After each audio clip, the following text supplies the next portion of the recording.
Hello guys, welcome to our YouTube channel Desi Google. आज के video में बात करने वाले हैं गवर्नमेंट ऑफ इंडिया की तरफ से इंडियन स्पेस रिसर्च ऑर्गेनाइजेशन के अंदर आपकी वेरियस वैकेंसीज निकली है। रिसर्च एसोसिएट, जेआरएफ, सारी मिला के काफ़ी सारी वैकेंसी है। सबका डिटेल में डिस्कस करने वाले हैं। क्या एलिजिबिलिटी क्राइटेरिया रहता है, कौन कौन अप्लाई कर सकता है, क्या सिलेक्शन प्रोसेस रहने वाला है, तो सब कुछ जानने के लिए वीडियो के एंड तक बने रहिएगा। और देर नहीं करते हुए let's know about it. NRSC national remote sensing centre एक प्राइमरी सेंटर है इंडियन स्पेस रिसर्च ऑर्गेनाइजेशन का अंडर डिपार्टमेंट ऑफ स्पेस। इसके अंदर जो आपकी वैकेंसीज निकली हैं, तो बात करते हैं आपकी। सबसे पहले RS10 पोस्ट कोड है आपका, 3 वैकेंसीज रहने वाली हैं। रिसर्च साइंटिस्ट की वैकेंसीज ये सारी रहेंगी, हम एक एक करके सभी वैकेंसीज की बात करने वाले हैं। तो सबसे पहले नंबर पे RS10, 3 वैकेंसीज के साथ आपकी क्वालिफिकेशन में MSc इन जियोलॉजी या अप्लाइड जियोलॉजी के equivalent with BSc having physics mathematics या फिर जियोलॉजी एज कंपलसरी सब्जेक्ट, तीनों में से एक होना चाहिए। RS11 के लिए सेकंड नंबर की वैकेंसी है, 4 पोजीशंस आपकी। ME MTech in remote sensing and GIS या जियो इन्फॉर्मेटिक्स या फिर equivalent with BE BTech in any branch, ठीक है। थर्ड नंबर पे RS12 की बात करते हैं, तो ME MTech in remote sensing and GIS या जियो इन्फॉर्मेटिक्स विद आपके BE BTech सिविल इंजीनियरिंग या फिर एग्रीकल्चर इंजीनियरिंग के अंदर। फोर्थ नंबर पे RS13 1 वैकेंसी के साथ ME MTech in remote sensing and GIS या फिर geo informatics with BE BTech in computer science या फिर जियो इन्फॉर्मेटिक्स। आपके फिफ्थ नंबर पे RS14 5 वैकेंसीज हैं, ME MTech in remote sensing and GIS, geo informatics और इक्विवेलेंट आपकी next with BSc in agriculture, forestry या हॉर्टिकल्चर। 6 पे आपके RS15 है, MSc बॉटनी या फिर फॉरेस्ट्री या फिर इकोलॉजी या फिर इकोलॉजी या फिर आपके एनवायरमेंटल साइंसेज आपने कर रखी है with BSc in any subject, तो आप एलिजिबल रहने वाले हैं। 7 नंबर पे RS16 2 vacancies, ME MTech in civil engineering कर रखी है आपने with specialization in water resource या हाइड्रोलॉजी या irrigation water management with BE BTech in civil engineering, तो आप एलिजिबल रहने वाले हैं। प्रोजेक्ट साइंटिस्ट की बात करते हैं नेक्स्ट, आपकी 8 नंबर की PS02 कोड के साथ 6 वैकेंसीज हैं। ME MTech आपने रिमोट सेंसिंग का GIS या फिर geo informatics with BE BTech in computer science या फिर जियो इन्फॉर्मेटिक्स में कर रखी है, तो आप एलिजिबल रहने वाले हैं। 9 नंबर पे आपके पास PSB01 आपकी प्रोजेक्ट साइंटिस्ट बी की वैकेंसीज रहने वाली हैं। 4 आपकी total vacancies BE BTech in computer science engineering में कर रखी है, तो आप एलिजिबल रहने वाले हैं।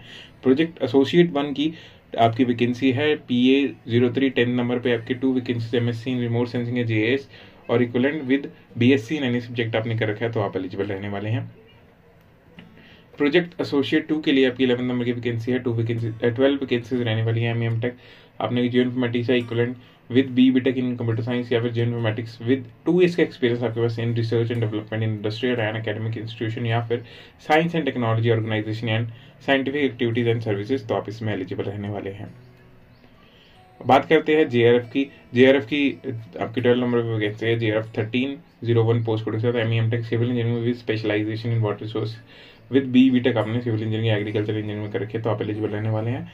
13 नंबर पे JRF 14 की वैकेंसीज 1 आपकी रहने वाली है, आपके ME MTech in remote sensing and GIS या फिर geo informatics with BSc in agriculture कर रखा है, तो आप एलिजिबल रहने वाले हैं। 14 नंबर पे JRF 1507 वैकेंसी है, MSc इन एटमॉस्फेरिक साइंस या फिर equivalent with BSc in physics and mathematics as a compulsory subject. 15 JRF 16 की वैकेंसी आपकी 6 पोस्ट के साथ MSc इन ओशियनोग्राफी और equivalent with BSc having physics and mathematics as compulsory subject.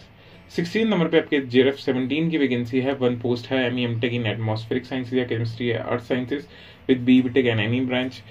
17 number पे JRF 18 की 1 vacancy है, MSc इन एटमॉस्फेरिक साइंसेज या meteorology with BSc having physics and mathematics as compulsory subject.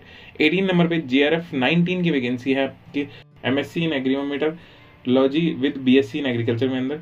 19 में JRF 20 की 3 vacancies है, ME MTech अपनी atmospheric sciences with BE BTech in any branch कर रखी है आपने, तो आप एलिजिबल रहने वाले हैं। 20 नंबर पे JRF 21 की 3 vacancies, MSc in climate science या फिजिक्स या एटमॉस्फेरिक साइंस या फिर फिजिकल ओशियनोग्राफी या फिर geo physics with BSc having physics and mathematics as compulsory subject.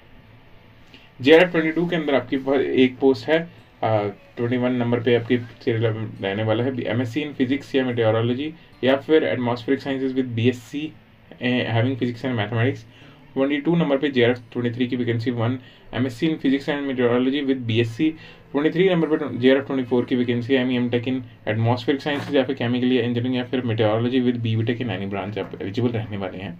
इसके बाद आपको डिटेल ऑफ प्रोजेक्ट भी बता दिया गया है, जो पोस्ट कोड आपने ऊपर हमने देखे हैं अभी, इसी के साथ आपके सामने नंबर ऑफ पोजीशन और list of project related to the post आपके सामने लिखे हैं। गाइस जिस भी पोस्ट में आप अप्लाई करने वाले हैं वीडियो पॉज करके आराम से पढ़ लीजिएगा ताकि आपको पता चल जाए कि आपका कौन सा रिलेटेड प्रोजेक्ट आपके रहने वाला है। जिस भी वैकेंसी में आप अप्लाई करने वाले हैं सारे के सारे डिटेल जो भी प्रोजेक्ट्स रहने वाले हैं वो सब आपको स्क्रीन पे दिख रहे होंगे।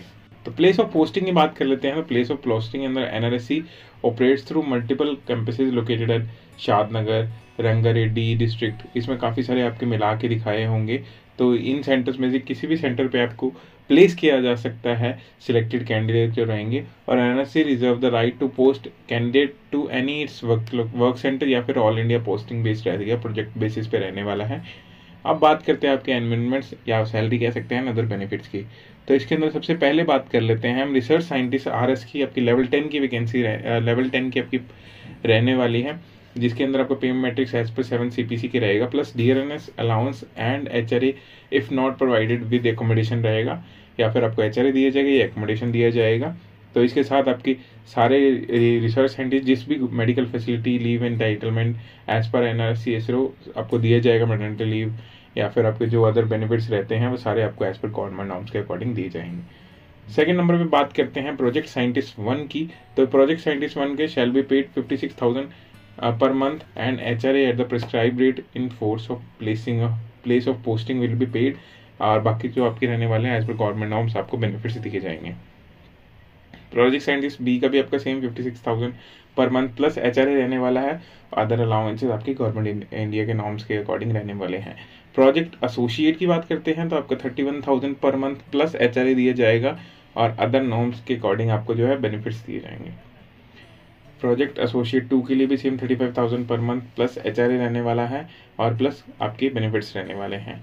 जूनियर रिसर्च फेलो के लिए आपकी 37,000 पर month with the possibility to be increase to 42,000 as senior research fellow after 2 years upon successful completion and review of research work of the previous 2 years by review committee. और आपके जो in addition to this आप अगर HRA के लिए eligible होंगे तो HRA दिया जाएगा और बाकी जो आपको प्रिस्क्राइब्ड रेट ऑफ पोस्टिंग के अकॉर्डिंग आपको other benefits medical benefits including दी जाएंगी। एलिजिबिलिटी क्राइटेरिया की बात कर लेते हैं। तो एलिजिबिलिटी क्राइटेरिया के अंदर M tech with an aggregate minimum of 60% या फिर MSc with an aggregate of 65%। और आपके और ग्रेडिंग की बात करते हैं तो 6.5 आपके एम टेक में और एमएससी में 6.84 का आपका होना चाहिए। और बी टेक में 65% या फिर 6.84 आउट ऑफ 10 सीजीपी आपका होना चाहिए। 60% आपका बीएससी या फिर सीजीपी के अंदर 6.5। और for candidate having dual degree या इंटीग्रेटेड डिग्री तो आपको ये डिटेल में इन्होंने बता दिया है। जो भी आप अगर कोई कैंडिडेट है तो पढ़ सकता है इसको आराम से। बाकी आपको नोटिफिकेशन का लिंक भी आपको डिस्क्रिप्शन में मिल जाएगा जहाँ से आप डायरेक्टली जाकर डाउनलोड कर सकते हैं। बात करते हैं आपकी एज लिमिट की। एज लिमिट आपको प्रिस्क्राइब फॉर्मेट के अंदर आपको बता दी गई है। एज लिमिट आपकी लास्ट डेट के अकॉर्डिंग रहने वाली है। लास्ट डेट तक आप इस एज लिमिट को क्रॉस नहीं किए होने चाहिए। तो आपको हर पोस्ट के अकॉर्डिंग एज लिमिट देखने को मिल जाएगी। जिस भी पोस्ट में आप अप्लाई करने वाले हैं उसके अकॉर्डिंग अपनी एज लिमिट देख लीजिएगा। और आपको एज लिमिट जो है आपको अनरिजर्व्ड ईडब्ल्यूएस या फिर ओबीसी या फिर एससी 3 कॉलम्स में दी गई है। बात करते हैं हम अप्लाई कैसे करना है। अप्लाई आपको एप्लीकेशन जो है ऑनलाइन रहने वाली है। अप्लाई आपको www.nrc.gov.in/career_apply की वेबसाइट पे जाके करना है, जिसका डायरेक्ट लिंक आपको डिस्क्रिप्शन बॉक्स में मिल जाएगा जहां जाके आप डायरेक्टली अप्लाई कर सकते हैं। और ये आप 18 मार्च 2024 से लेके आपका 8 अप्रैल 2024 शाम के 5 बजे से पहले ही कर पाएंगे अप्लाई। इसके बाद जो है आप अप्लाई नहीं कर पाएंगे। तो जब भी आप वीडियो देख रहे हैं जल्दी से जल्दी जाके गाइस अप्लाई कीजिए, आपके पास टाइम बहुत कम रह गया है। बाकी आपको अप्लाई करने से पहले आपके पास ईमेल आईडी फ़ोन नंबर होना चाहिए जिसके थ्रू आप अप्लाई करने वाले हैं और अपने सारे जो डॉक्यूमेंट रहने वाले हैं वो आपके पास स्कैन कॉपी में होनी चाहिए। पूरा का पूरा प्रोसीजर आपको जो है फिल करना है, अपना फॉर्म, अपने डॉक्यूमेंट्स अपलोड करने हैं, अपनी फ़ोटो अपलोड करनी है, ये सारा काम करना रहेगा। इसके अंदर बाकी इन्होंने जनरल इंस्ट्रक्शन में बता दिया गया है जो पोस्ट है वो टेम्परेरी बेसिस पे है। नंबर ऑफ पोस्ट जो है प्रोविजनल है, बढ़ सकती है, कम हो सकती है। सिलेक्शन कैंडिडेट या screening candidate will be called for interview, जो आपकी जिनका सिलेक्शन हो गया, जिनका शॉर्ट लिस्टिंग के अंदर आपका नाम आएगा। बात करते हैं सिलेक्शन प्रोसेस की। सिलेक्शन प्रोसेस के अंदर इन्होंने सबसे पहले बता दिया कि जो भी कैंडिडेट मिनिमम रिक्वायरमेंट या फिर आपके पास क्वालिफिकेशन नहीं है तो वो एलिजिबल नहीं है, उन्हें इंटरव्यू के लिए नहीं बुलाया जाएगा। इसमें कहीं भी फिलहाल आपका रिटर्न टेस्ट के लिए नहीं लिखा गया है। आपका अगर कैंडिडेट के डिपेंड करता है कैंडिडेट कितने ज़्यादा होते हैं, उसी के बेसिस पे आपका जो रहेगा मोड ऑफ सिलेक्शन रहने वाला है। या फिर ये डायरेक्टली इंटरव्यू भी कॉल कर सकते हैं। अगर आप कम कैंडिडेट हुए तो डायरेक्टली इंटरव्यू के थ्रू आपका सिलेक्शन रहने वाला है इसके अंदर। और अगर इंटरव्यू ने लिखा है कि अगर large number of application receive होते हैं तो NRSC एक रिटन टेस्ट कंडक्ट कराएगी at Hyderabad for short listing of candidate. This will be only purpose for the screening या शॉर्ट लिस्टिंग कैंडिडेट। इसका कोई भी आपकी मेरिट बेसिस पे कोई भी सिलेक्शन नहीं होगा। इसका आपके फाइनल सिलेक्शन जो है प्योरली आपकी परफॉर्मेंस रहेगा इंटरव्यू में, उसके बेसिस पे रहने वाला है।